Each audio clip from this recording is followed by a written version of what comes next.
tell it's a very special video, Phil. I think it is, isn't it? This is Phil's video. I'm going to pass it over to Phil here. This is our 100th video. Wow, we made it this far. We did. That's quite amazing, isn't it? And it's a very special video. It is, yeah. Phil went a bit crazy with his credit card. No, this is the amalgamation of years of collecting. Oh, it is. No, it is. But these are two very, very special pieces. Four very, very special pieces. Yes. That Phil is going to introduce. Okay, so the guitars we have is Dan's holding a 1966 Gibson ES-335 with a factory Bixby. I'm holding a 1967 ES-345 in a stunning sunburst, which has a varitone circuit. So that's the difference between the 345 and the 335 is the varitone circuit. Okay, interesting. Explain that later what it does. Then amplifiers. Dan's using a 1971 Van Power 15-watt amplifier. So Van Power, not many people would have heard about and go, never heard of it. Classic amp, what's that? That's the brand that Mark Bolan used from T-Rex. Right. Yeah, he used Van Power amps, and this is their practice amp. That's it. This has a pre-roller Celestion greenback. And has original Mullard and Mazda tubes from 1970-71. So the parts of that amp is probably worth more than the amp itself. You know, no one wants a 15-watt Van Power amp, but quite a fragile piece. But that's the thing; they'll probably bit cheaply built in the day, you know. But the thing about those amps in the day is there were only English components. There was no Chinese components. There was no Japanese components. Yes, of course. So there wasn't a way of actually making the quality of the components cheap. But yes, as you said, the board is it's very fragile. You know, so. Don't sit on it. Exactly, don't sit on it. But I mean, it's a clean amp. It sounds amazing. Dan's, what drive pedal are you using there? Oh, I'm using a Boss Super Overdrive, but I was going to actually just give it a quick clean blast here.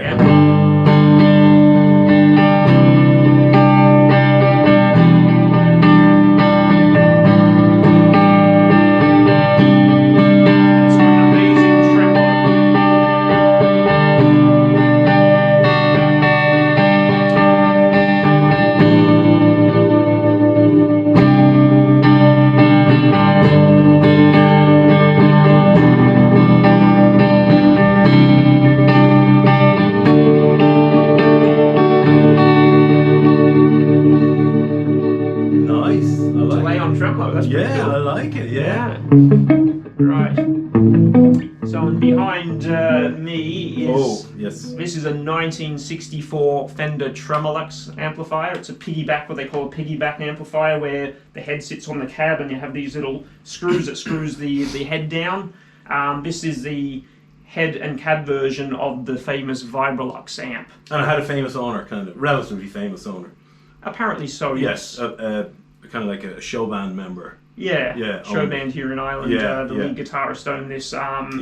When the back was pulled off it, it's absolutely mint condition on the inside of the That's cab. right. The maple is clean. It's amazing. It's got the baffles, which is like this foamy material. You know, I mean, being 50 odd years old, you know, that foam can sort of compress and just sort of was fine.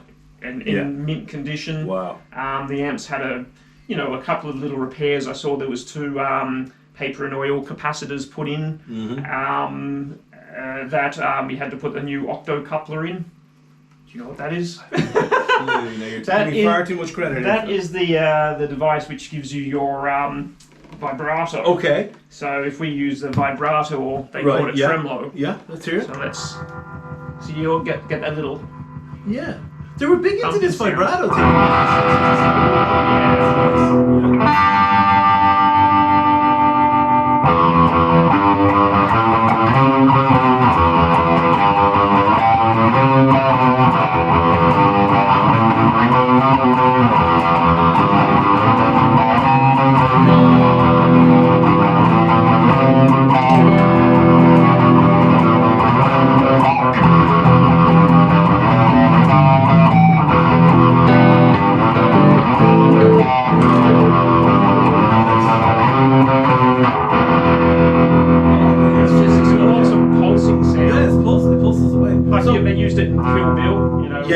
Yes, that that's stuff. right. Yeah.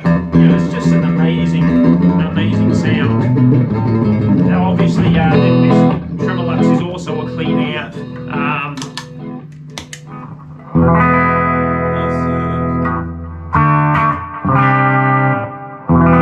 Lovely punch to it. There's a lovely Very punchy. very punchy. Yeah. Absolutely. Yeah. This doesn't quite have it.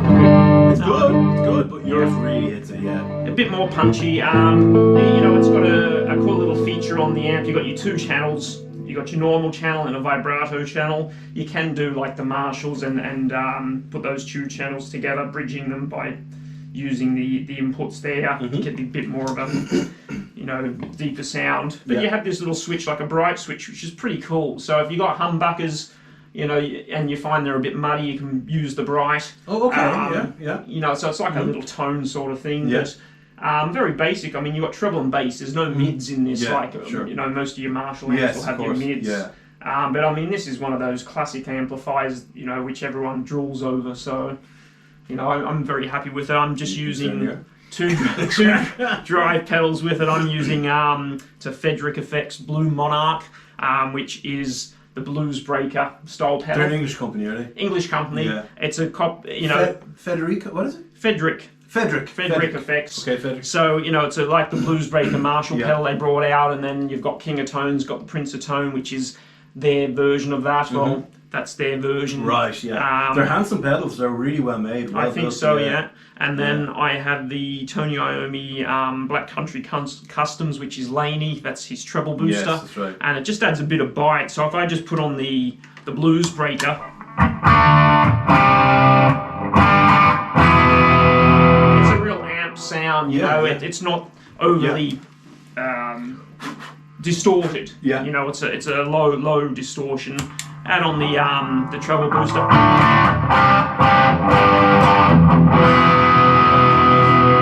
Just adds a bit of, you know, extra. It's just quality sounds. It really sounds so good. You know, it sounds so just real, authentic. You know? Authentic. I'm always using kind of digital stuff, you know. So, but that is really. I can hear the difference here. You know? I think so. I mean, with the analog stuff, there is definitely, you know, there's a soul to it. Yeah, there's a bit more body. Yeah. There's a bit more of everything, you know. Like the digital stuff, it's a bit more compressed. Yeah, it's like having a McDonald's or something. You know, it's like it'll feed you, it'll fill you up, but it's not great, you know, to eat.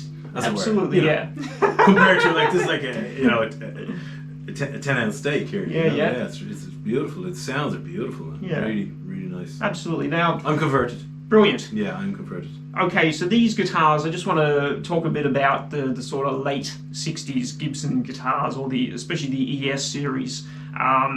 You know, Gibson went through changes the way they were building the guitars for whatever reason.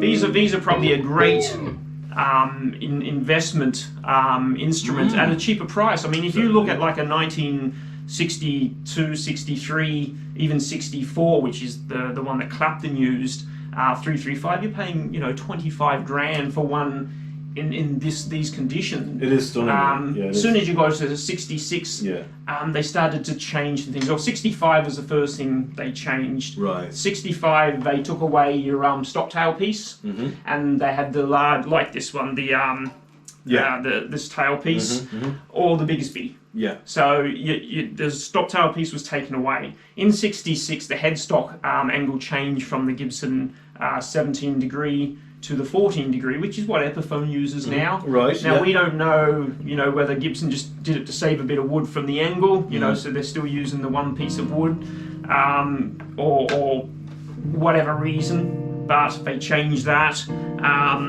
The pickups changed a little bit, you know, from the PAF, which is paint and applied for pickup. These are the paint and sticker pickups. So once Gibson got the patent for the pickup, they put the stickers on the pickup with the actual number. But the funny thing is, the number is not the patent number of the pickups. Okay. It's the patent number of the tailpiece, which Les Paul designed for the Les Paul, which is on the 52 Les Paul, the 53 Les Paul. It's on the ES-175s, ES-225s, you know, your jazz boxes. So Gibson did that so no one could then get that pattern and make the exact same pickups. Right. Yeah.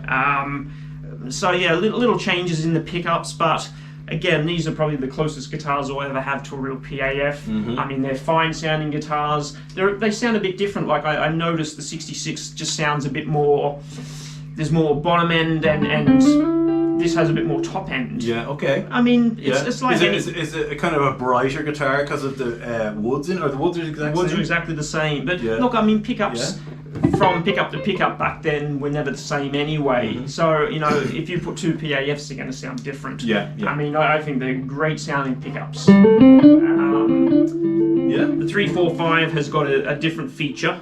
The varitone circuit. It's a circuit which you will either love it or hate it. Why? What's the difference? What's going on there? Okay, so with the varitone circuit, as you turn the switch, it thins out the tone, so it gives you more of a single coil tone.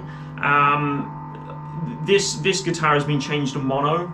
Originally the 345 was a stereo guitar. So this has been changed to mono, where you have a chord which would actually then go into two amplifiers, and each pickup would be going to a different amplifier. Right. So that you know, obviously in modern times it's very complex. Even getting the chords are expensive. So this has been changed to mono. This is a now modern varitone circuit in here, and the good thing about that, in one sense, okay, I've taken the originality away, but with your varitone circuit, even in number one, the circuit was still connected, and it would change the tone of the pickups a little, and some people didn't like that. Where this one in number one there's no varitone circuit, so it's like wide open. Okay, so it's just your normal tone. As you turn the circuit, you'll start to get some different sounds. That's a bit more bass up. Yeah. This one again. Yeah, very muddy. Try down clean, actually, if you can clean for a second. Yeah. So we'll go back again. Yeah. Yep. Starting one. Slowly. That's slowly. Yeah. Nice. Two. That's okay. Yeah. Bit more muddy. It's deeper. Yeah. It's not muddy, but it's deep. But you know, probably good for jazz sort of stuff, isn't it? You know. Yeah.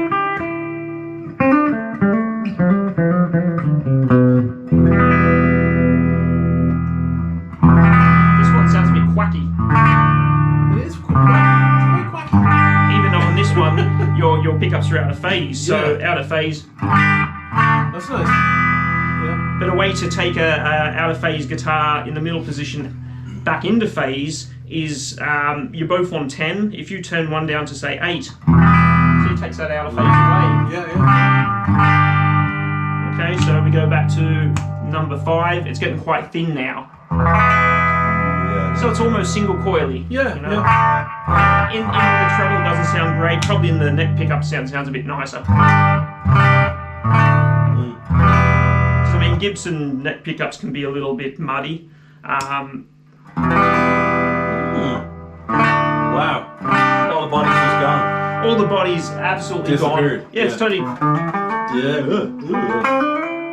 Quite stratty. Very stratty, yeah. The only problem is when you use that varitone circuit, it seems to take a bit of volume away. So if you were going to use it live, you'd have to have a clean boost pedal where, you know, just say you like that stratty tone, whack in the booster pedal. So yeah, it just gives the guitar a bit more flexibility, you know. So that's the design cues there. And the other features which were changed also on the late 60s Gibsons is the nut width. They changed to a skinny nut width. So I think it was originally is 1 9/16 in inches. You know, the actual nut width. Yes, the width. Yeah. And I think that that's down to 1 7/8. So it is a lot skinnier. This is very skinny, isn't it? It is, but there's a little bit of body in the back of this which doesn't make it feel as skinny as it is. I had a 1973 ES-345. And the neck was skinny this way as well, and it just felt overly skinny. I find these still easy enough to play with. Some people might not like them. If you've got very, very big hands, you may find that they're a bit hard to play up here. But once you sort of get up to the 5th fret, it's back to normal, isn't it? Yeah, absolutely. It's really from 1 to 3rd fret, and after that, from the 5th up, it's just like, you know, any other guitar. Absolutely. So I suppose they're features which, you know, people then sort of didn't like because they wanted the older features of Gibsons. So Gibsons was changing like any other manufacturer. You know, they change for whatever reasons. So I don't want to get into those reasons. But to me, I mean, there wouldn't be a lot of difference between these and an older ES-335. They're built the same way. You know, that it's still I think it's maple. Is it maple poplar maple sandwich? You know, it's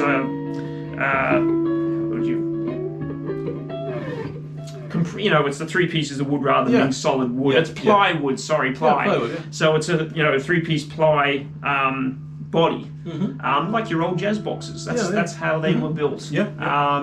It's just a construction of the guitars, but you know, they're very flexible guitars. I think they have a different tone of their own. Some people say they're Les Paul killers, whatever. Les Paul killer. You know, they're just a bit more airy tone. You know, they're just a bit different tone. Oh yeah, of course.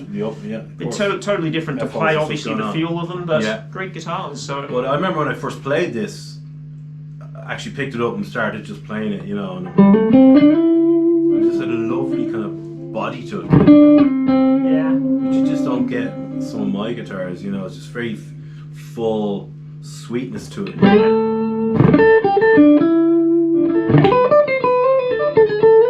Again, you know, when these guitars were made, as I said, there was no Chinese parts. I mean, it was all you know, parts from of course, English parts, or sorry, American parts in that, and English parts in this, that's right, English parts in that, American parts in the American amp. So, in one way, there was no way to actually cheapen that to the point that, you know, they weren't a good quality instrument. Exactly, you know? I hear you.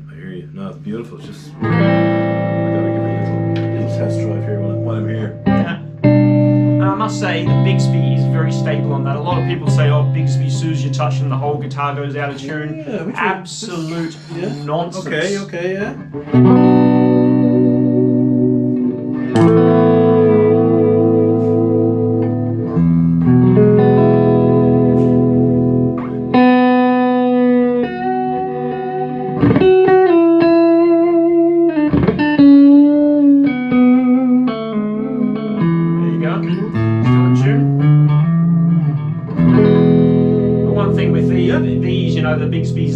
Gibson used to put the nylon saddles on the guitars with the Bixbys, you know, where now they don't seem to. They put Bixbys on and they put the metal saddles, and I think the nylon saddles, you know, they have a bit more lubricity to them. You know, it's like Gibson always used a nylon nut, and you know, people on forums go, oh, Gibson will use a plastic nut, they use cheap garbage, and it's like, well, yes, nylon's a type of plastic, but it's also a very slippery plastic. So there actually benefits. It actually benefits, you know, so, and obviously, you know, if a 1959 Les Paul, which people drool over the tone, has a nylon nut, obviously it didn't kill the tone of the guitar, did it? You know, so... Listen on the actual bit of gain on it, like...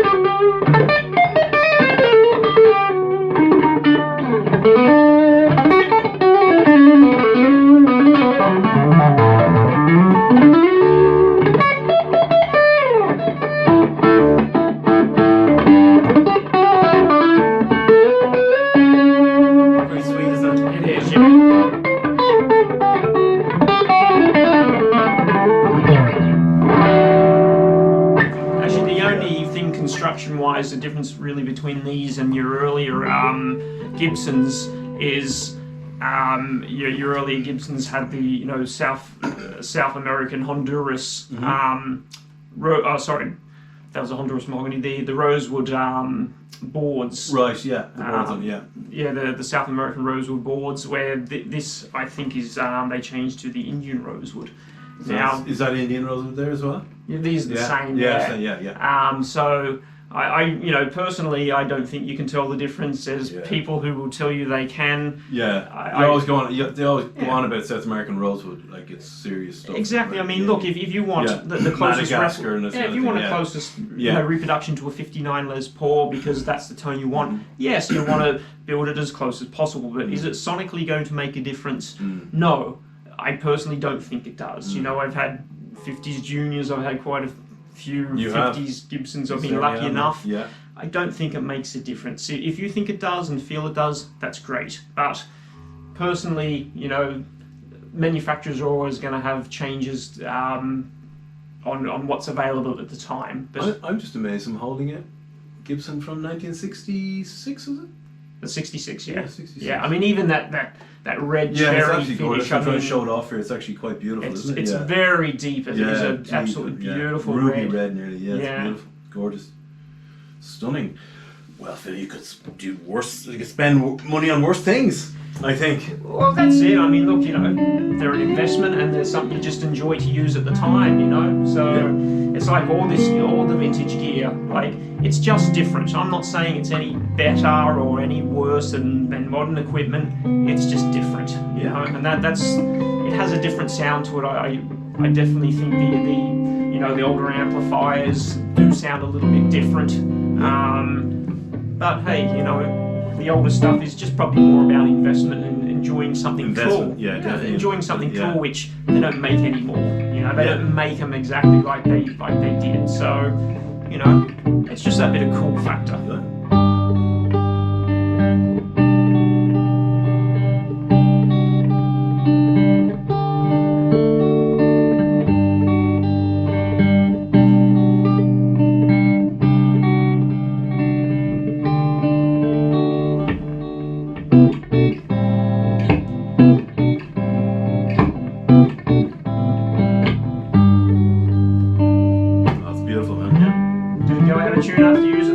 It's a little bit out, I think. Yeah, it did go out there. I noticed that. G. Well, that's a Gibson G, isn't it? Yeah. Even the 50s Gibsons had the Gibson G problem. It's not a modern issue. True. You know?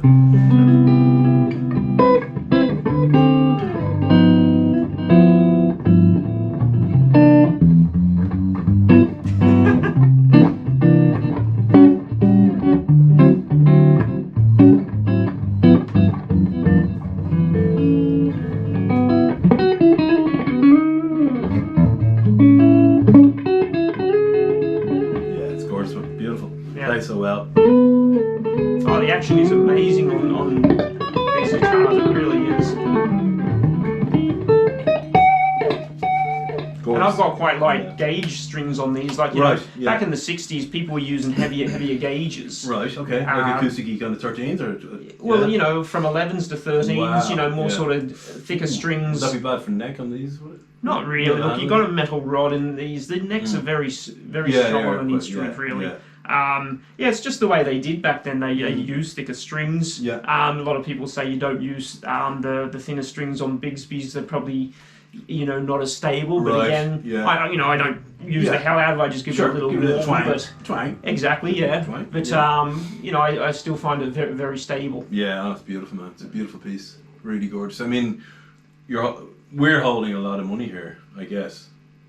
Maybe. Yeah, I'm just saying. I mean, obviously they're not cheap.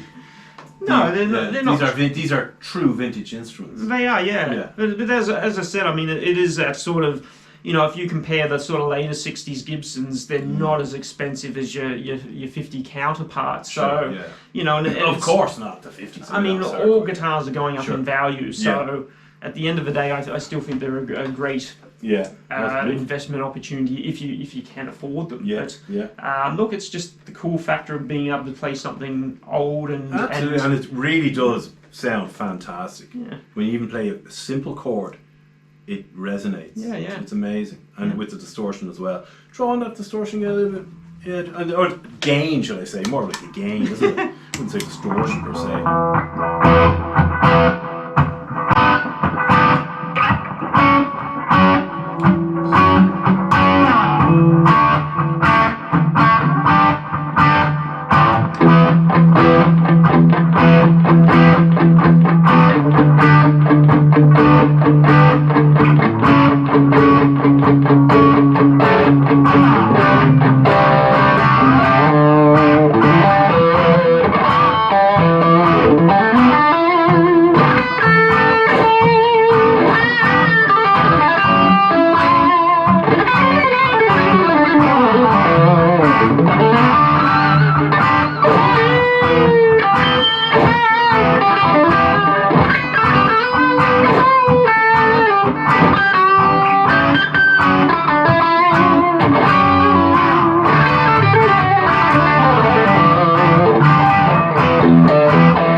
we go. Excellent. Well done, Phil. This is probably our most exclusively Indulgent. vintagey An indulgent video. indulgence. Oh, this is all you. This is all you today, man. This is all you. Yeah, I mean, this has been years Yeah. of Years. This is a collecting, culmination yeah. of your collection, really. This is as Absolutely. good as I mean, I've chopped and changed, Yeah, yeah. and you know, I just like trying different gear, and you've you know, reached the zenith of your collection. I'm very happy with Yeah. with what I currently have. Yeah. I would be too. Yeah. Really is Absolutely. gorgeous. So well done again, Mr. Phil. Thank you very much, kind sir. Very special 100th anniversary Phil video for Phil. All about Phil. Apparently so. But no, it's fantastic. Yeah. Congrats on these two beauties and these two beauties. All Yeah. four beauties. You know? Yeah. So we shall see you for the 101st video very soon. That's it. And take care. Thank you very much. We'll see you again. See you on the other side.